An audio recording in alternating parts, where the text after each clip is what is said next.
Okay, so with Chestnut, if you haven't already read it, you definitely need to read it because this is a very powerful ending. Basically, I don't have time to go through all of it, but he essentially is confronted with her. She finds him. He tries to pretend like he ain't the one. This is not me. Chestnut talks about he was economical, had saved money. He owned and occupied a very comfortable house on a respectable street. His residence was handsomely furnished, containing, amongst other things, a good library. The interesting thing about Mr. Ryder, he was the dean of the Blue Veins. And if you don't know what the Blue Vein Society is, basically a ancient, and I say ancient, but a society that existed at the turn of the century or created by fair-skinned Black Americans to ensure that they procreated with other fair-skinned Black Americans and made more fair-skinned children, and everybody was fair-skinned. If you know about colorism, we'll talk about that a little bit next, I think in our next lecture, but it is the vestiges of colorism. So essentially, Black Americans kind of, participated in that same kind of heinous comparing of complexion between Black people that white people engaged in. Most of us are familiar with the ideas. If you was fair skinned, you was in the house. If you was dark, you was in the field. Well, here we go. Chestnut is writing about this. And here is a fair skinned guy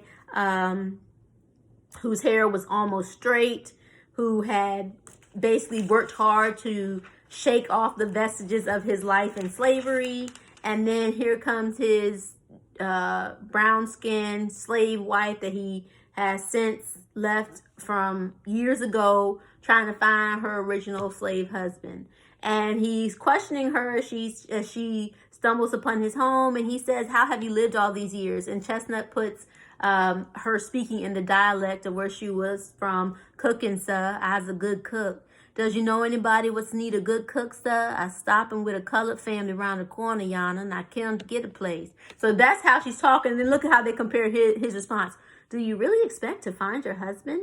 He may be dead long ago. She shook her head emphatically. Oh, no, he ain't dead, sir. The signs and the tokens done tell me. I dreamt 3 nights of running on this y'all's week that I found him. So we have here the former slave saying, I'm gonna find this husband of mine that I married. He's kind of in some ways socially, economically elevated himself, and then he has this grappling with his condition because guess what? He's supposed to marry this fine mixed mulatto, and life is supposed to be good, and she pops up.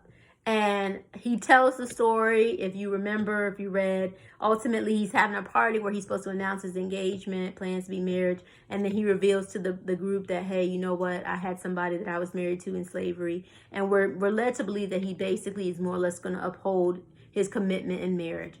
But the idea of being a tragic mixed person was a key theme because you were existing in two worlds. We know that many fair-skinned Black Americans might pass, meaning they could pass for white, and if they did, that meant that they could escape the shackles of slavery, escape some of the abuses and all of those things that browner skinned individuals might experience. And so Charles Chestnut basically reveals that as a mixed person, people might opt to pass, to forego those, and in this story, Mr. Ryder decides not to do so. And it's interesting because people have mixed reviews about whether or not this is a noble act that he does, or the fact that he essentially tries to work the Black away, educate the Black away, what's the word I'm looking for? I don't want to say class the Black away, but he's doing everything that he can to get away from who he was as a Black man and as a slave. So the turn at the end is always very good. And, again, some people laud Mr. Ryder for saying he, quote unquote, did the right thing. But as we read in the story, the ways he kind of described what he thought was his come up, I don't know if we want to cheer him perhaps as others might, because he essentially does think that by doing all of these things, he somehow escapes who he is. All right, so moving on from Chestnut, we have the Criteria of Negro Art by Du Bois, and he pronounces it Du Bois, so that's what I'm going to say. Criteria of Negro art, and he talks about the development of the community of artists during this time, the 20th century. 1926 was when this was published, and we're getting into Harlem Renaissance work here, but he talks about how this is an important thing that Black Americans make art. And he talks about art being a luxury. So that means, and many of us have experienced this even in the 21st century, in our current day, that if you are busy working a 9 to 5 and you have all these responsibilities, you may not have time for art. You may not have the ability to be artistic and express yourselves like you might want to. And so what Du Bois is bringing out is that as we continue to develop our humanity as Black Americans, it's critical for us to be able to practice art. It's critical for us to be able to express ourselves in this way and value art and artistry. Some of the things that he also talks about in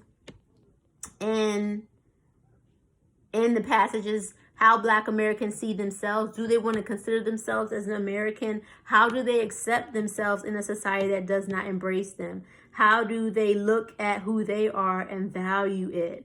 And although they've been pushed aside in America, he's saying we want to have a vision of ourselves that we create that's beautiful. And then he kind of begins to say that as a race, we're stirring. He says, we Black folk may help, for we have within us as a race new stirrings of the beginning of a new appreciation of joy, a new desire to create, of a new will to be, as though in this morning of group life we had awakened from some sleep that at once dimly mourns the past dreams and splendid future.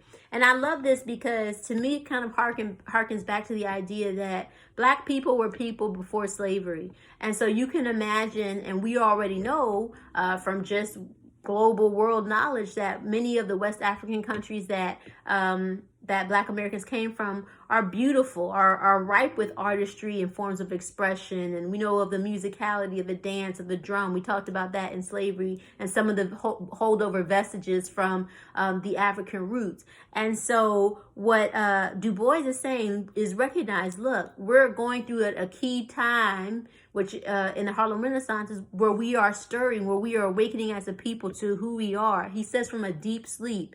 And so it's this idea that that beauty has kind of been suppressed. I don't think we lost it in slavery, because the will of the human spirit kind of reveals that Black Americans survived it. At the same time, though, he says there's like this resurgence, this refreshing. And so we must explore and experience this Renaissance. And he argues for the validity of the work and the need to do so.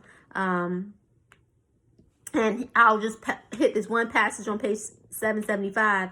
And so I might go on, but let me sum up with this. Suppose the only Negro who survived some centuries hence was the Negro painted by white Americans in the novels and essays they have written.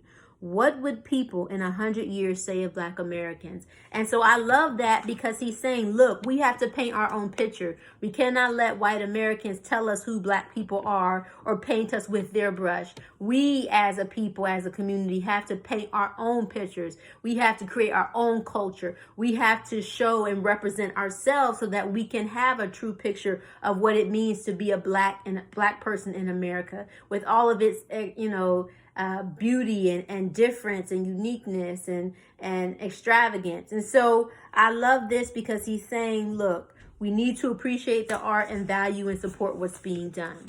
Okay, moving on to Paul Laurence Dunbar.